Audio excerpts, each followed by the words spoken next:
오늘 예배 참석하신 여러분들을 주의 이름으로 환영하고 축복합니다. 또 극동방송을 청취하시는 애청자 여러분들을 축복합니다. 중국 여행의 단골 코스 중에 하나가 만리장성입니다. 만리장성은 달에서도 보인다는 농담이 있을 정도로 그 규모가 어마어마한데 성의 평균 높이가 9m이고요. 평균 두께가 5m, 길이는 약 3,000km에 달한다고 합니다.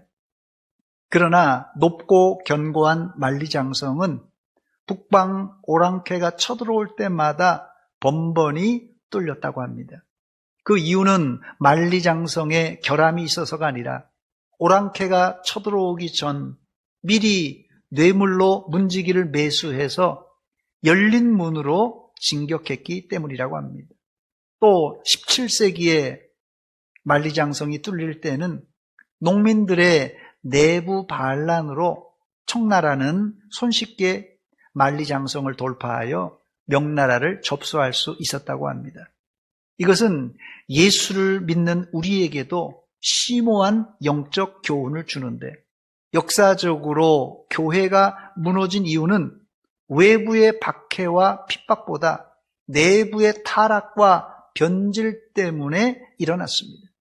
오늘 본문 사도행전 5장에 예루살렘 교회가 만난 첫 번째 심각한 위기는 외부의 박해보다 죄로 인한 교회 거룩의 훼손이었습니다. 첫 번째, 예루살렘 교회는 출발부터 외부의 박해를 잘 견디며 부흥했습니다.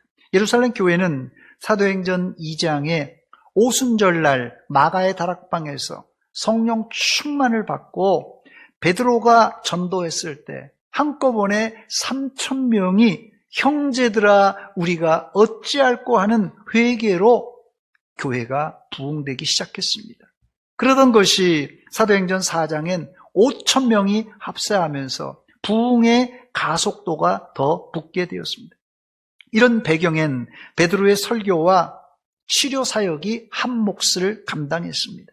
사도행전 3장에서 베드로와 요한 사도는 제9시 기도 시간에 기도하러 성전에 올라가다가 나면서부터 걷지 못하는 장애인을 나사렛 예수 그리스도의 이름으로 고치고는 복음을 전하자 사람들이 구름대처럼 몰려들기 시작했습니다. 이때 대제사장과 사두개인들은 사도들이 십자가와 부활 전함을 싫어해서 이스라엘의 최고 재판정인 산헤드린 공의에 넘깁니다. 그러나 공의의 회원들은 사도들에게 특별한 혐의점을 찾을 수 없자 결국 채찍질하고 위협하고는 풀어주었습니다. 이 일로 하나님의 교회는 외부의 박해와 핍박을 통하여 오히려 더 강해졌습니다. 그렇습니다. 예루살렘 교회엔 지속적인 박해와 핍박이 있었지만 위기를 잘 견뎠을 때 교회는 점점 더 성장 부흥했습니다. 여러분 앞에 어떤 위기와 환란이 닥쳤습니까? 여러분 앞에 어떤 위기와 환란이 닥쳤습니까? 움츠려 들지 말고 기도와 인내로 잘 견디시기 바랍니다. 하나님께서 도와주시고 아무리 힘들어도 이 또한 지나가게 될 줄 믿습니다. 위기는 지나가는 거예요. 조금만 참고 견디시기 바랍니다. 두 번째, 예루살렘 교회가 만난 진짜 위기는 거룩을 훼손한 죄입니다. 여러분이 생각할 때 신앙생활에서 가장 중요한 덕목이 무엇이라고 생각하십니까? 기도하는 일, 열심을 내는 일, 헌신하고 봉사하는 일, 이런 것이 다 좋은 덕목이지만 성도에게 가장 중요한 덕목은 거룩입니다. 레위기에서 하나님은 자신을 거룩한 신이라 소개하며 내가 거룩하니 너희도 거룩하라고 요구하셨습니다. 레위기 11장 45절입니다. 나는 너희의 하나님이 되려고 너희를 애굽 땅에서 인도하여 낸 여호와라. 내가 거룩하니 너희도 거룩할지어다. 마치 자녀가 아버지의 성품을 닮아가듯이 성도는 하나님의 거룩한 성품을 따라가야 정상입니다. 교회가, 아니 성도가 왜 무너져 내리는 줄 아십니까? 열심이 없어서 기도 안 해서가 아니라 거룩하지 못해서 한 방에 훅 가는 것입니다. 처음 예루살렘 초대교회는 오순절날 3,000명, 그 이후에 5,000명이 회개하고 돌아오는 부흥하는 공동체였습니다. 여자와 어린아이들까지 합치면 1만 명이 훌쩍 넘는 대형 교회가 되었습니다.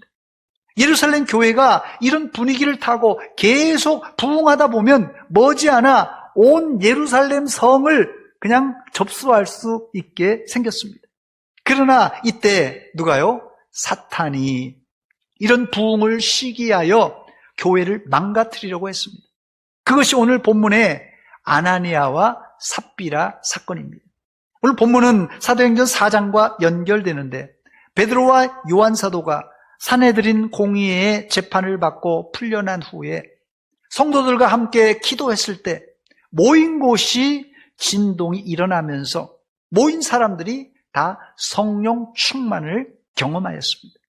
이때 은혜를 받은 성도들이 자신의 주변을 돌아보자 외국에서 멀리 살던 유대인들이 예루살렘에 올라와서 제사 드리고 또 베드로 설교를 듣고 은혜를 받고는 예루살렘 교회의 일원이 되었습니다.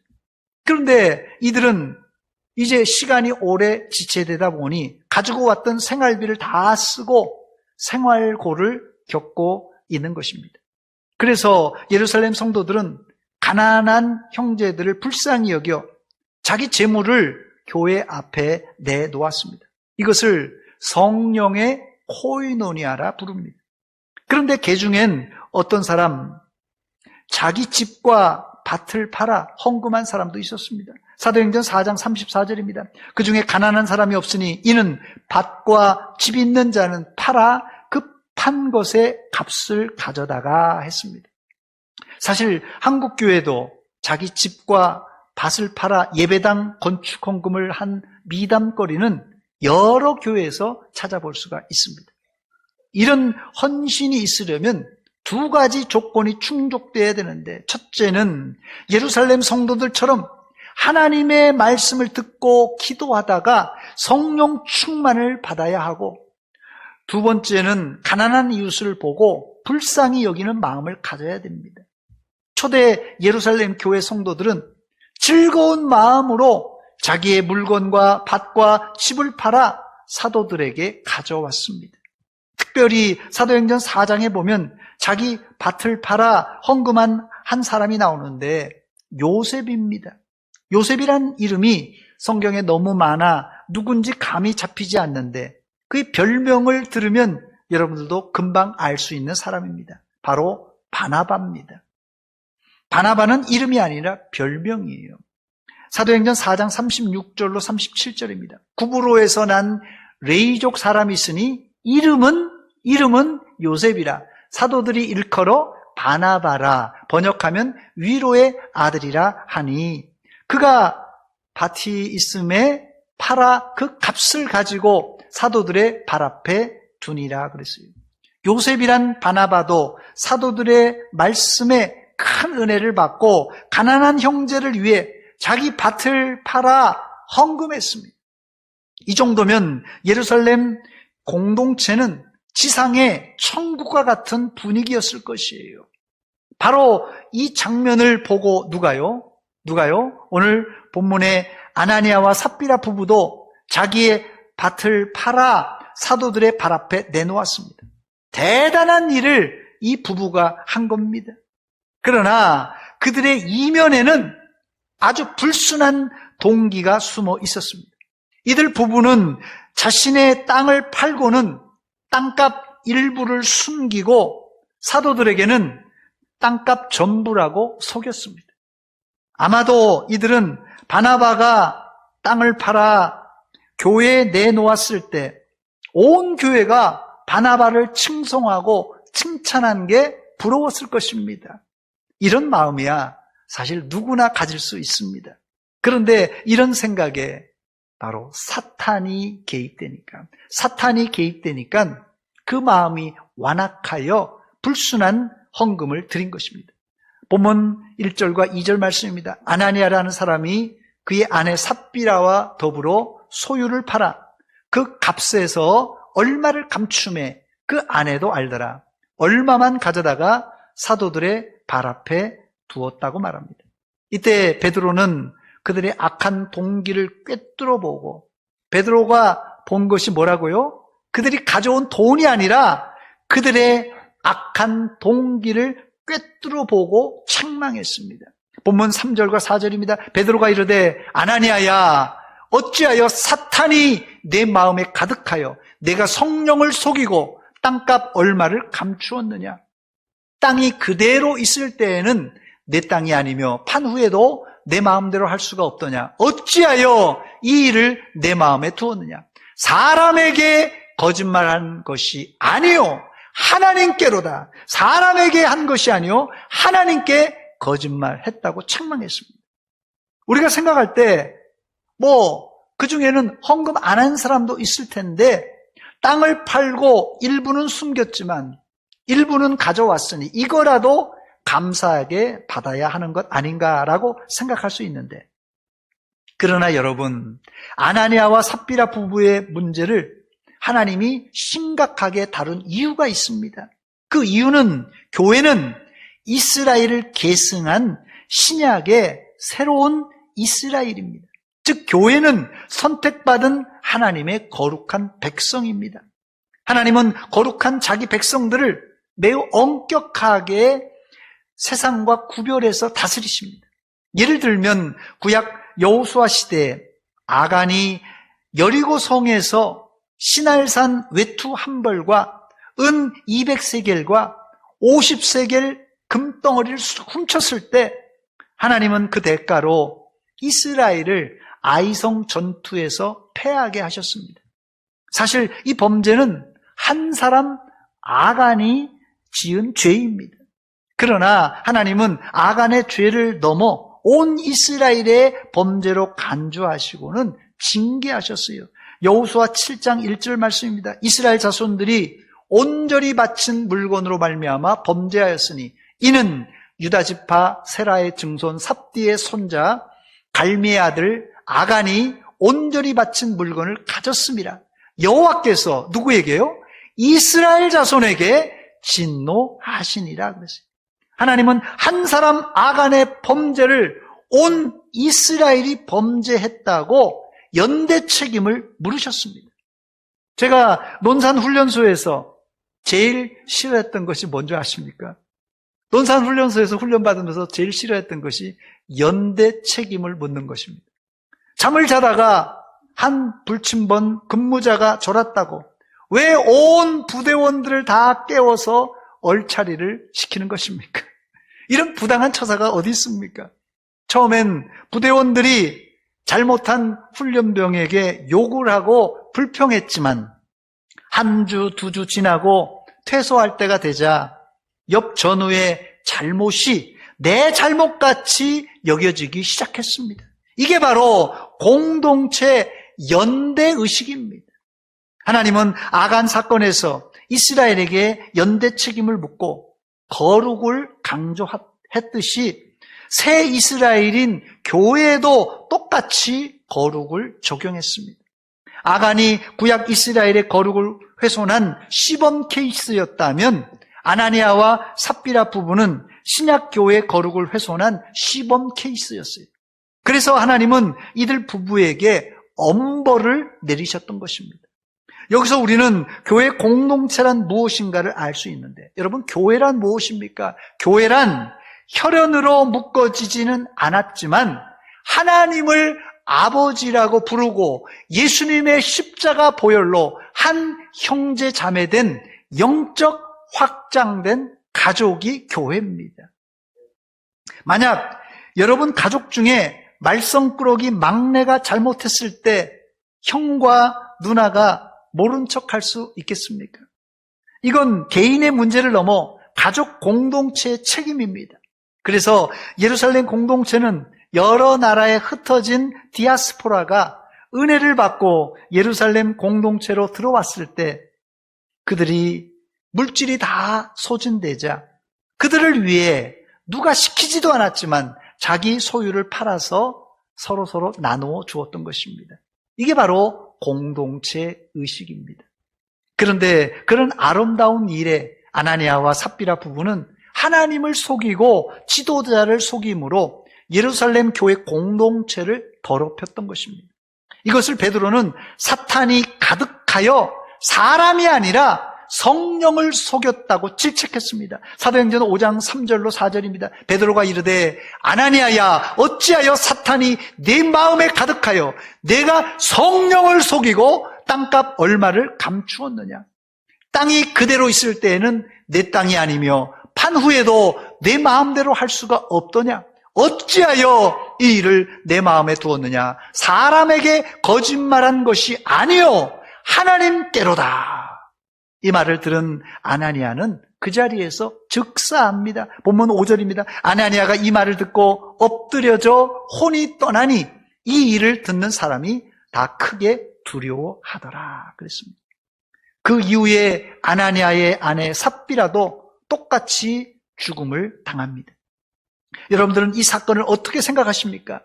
인간적으로는 하나님이 너무하신 것 아닌가라고 생각할 수 있지만 이 사건은 하나님의 교회 안에 거룩을 훼손한 엄중한 사건입니다. 교회가 아무리 크고 웅장한 예배당을 건축했을지라도 거룩이 훼손되면 그 교회는 이미 하나님께 버림받은 교회예요. 아니, 교회가 아닙니다, 여러분. 코로나 이후 한국 교회에 성도들이 줄고 헌금이 줄었다고 고민하지만 사실 이것보다 한국 교회가 하나님 보시기에 거룩한가 깨끗한가 이걸 돌아봐야 될 때입니다. 지금 말세치 말입니다. 지금 사탄이 우는 사자와 같이 삼킬 자와 삼킬 교회를 찾고 있습니다. 이건 제가 여러분들에게 겁주려고 하는 말이 아닙니다. 깨어 있어야 됩니다. 기도해야 됩니다. 그래야 내가 거룩하게 살 수 있고 우리 공동체도 거룩을 유지할 수 있습니다. 이 자리에는 성령 충만한 성도도 있지만 예수 믿으면서도 구습에 쩔어서 성령님을 근심하게 하는 사람도 있을 수 있습니다. 에베소 4장 30절 말씀 보니까 하나님의 성령을 근심하게 하지 말라. 그 안에서 너희가 구원의 날까지 인치심을 받았느니라 했습니다. 이 말을 바울 사도가 한 이유가 무엇입니까? 그 이유는 에베소 교회 안에 성령님을 근심케 하는 사람들이 있었다는 말입니다. 그 구체적인 예가 에베소서 4장 26절로 29절에 나오는데 분을 내어도 죄를 짓지 말며 해가 지도록 분을 품지 말고 마귀에게 틈을 주지 말라. 도둑질하는 자는 다시 도둑질하지 말고 돌이켜 가난한 자에게 구제할 수 있도록 자기 손으로 수고하여 선한 일을 하라. 무릇 더러운 말은 너희 입 밖에도 내지 말고 오직 덕을 세우는데 소용되는 대로 선한 말을 하여 듣는 자들에게 은혜를 끼치게 하라. 이 말을 바울 사도가 예수 안 믿는 사람들에게 한 말이 아닙니다. 에베소 교회 성도들에게 편지로 한 말입니다.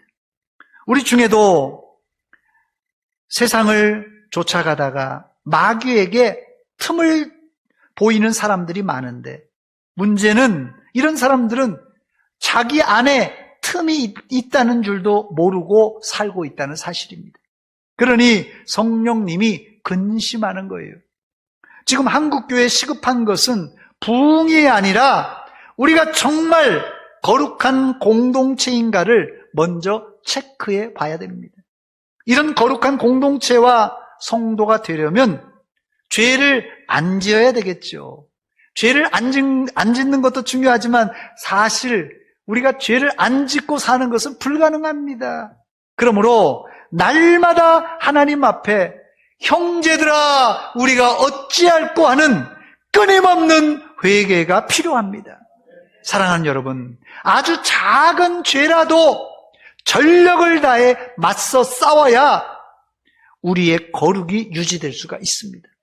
거룩은 오직 예수 그리스도의 십자가를 의지하고 눈물로 회개해야만 우리 안에 근심하던 성령님이 기뻐하시며 성령 충만하게 역사하십니다. 성령님은 지금 여러분 안에 계십니다.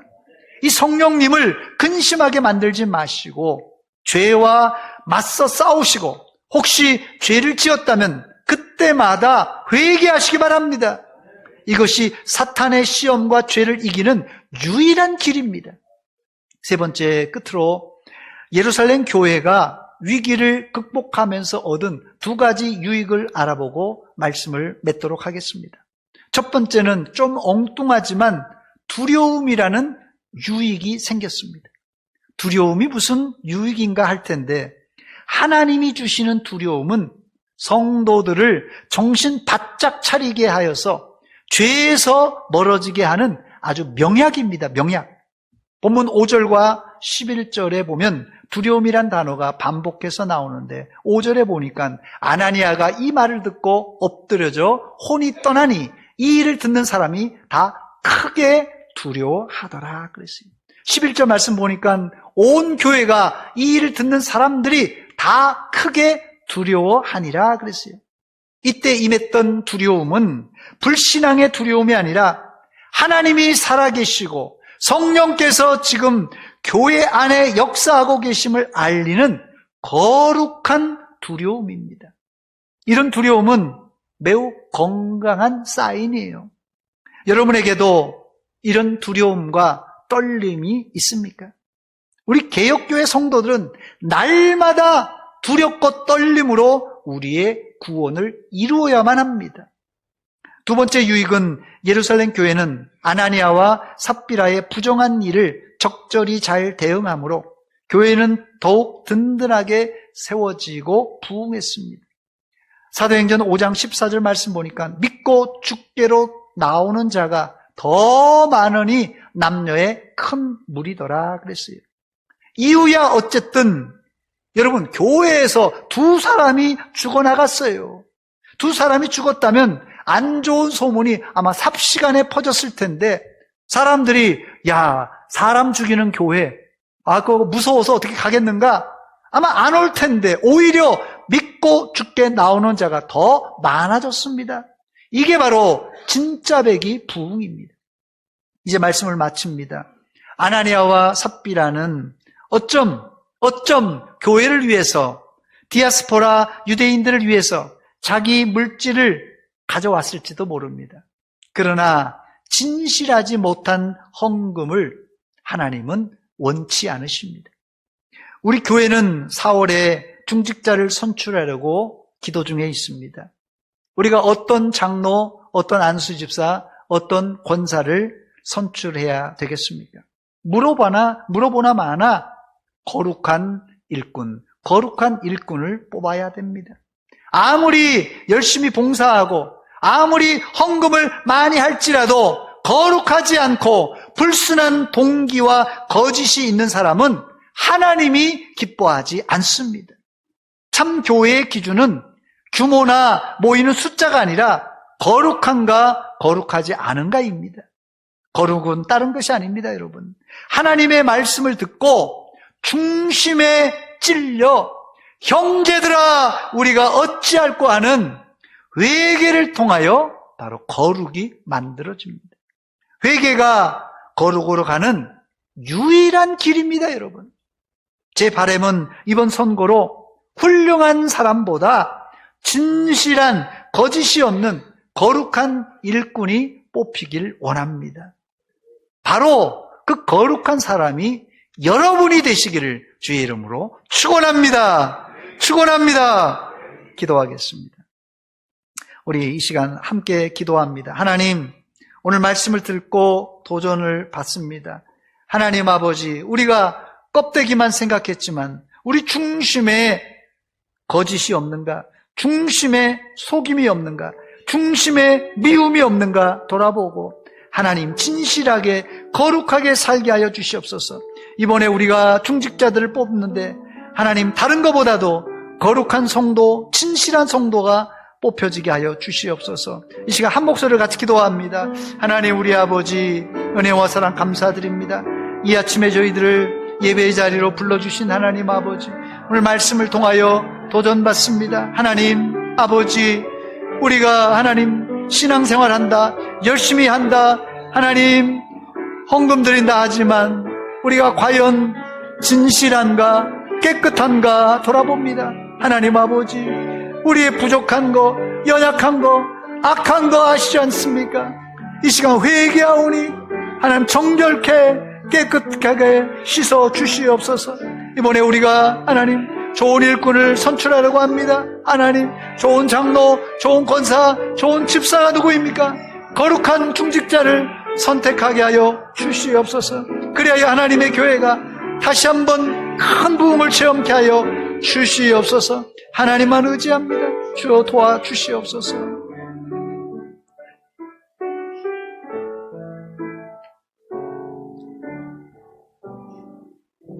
하나님 우리 아버지, 은혜와 사랑을 감사드립니다. 이 아침에 저희들 말씀으로 도전 주신 것 감사합니다. 우리가 분주하게 또 열심히 산다고 했지만 우리 속이 가증되고 거짓되지 않는가, 진실하지 않는가 돌아보며 거룩을 회복하게 하여 주시옵소서. 작은 죄라도 우리가 용납하지 말게 하시고, 형제들아 우리가 어찌할꼬 하며 회개하며 거룩으로 나가는 믿음의 백성들 다 되게 하여 주시옵소서. 이번에 중직자를 선출하려고 합니다. 다른 조건도 중요하지만 거룩한 사람, 진실한 사람을 선출하여서 하나님의 교회가 제2의 부흥기를 체험케 하여 주시옵소서. 예수님의 이름으로 기도하옵나이다. 아멘.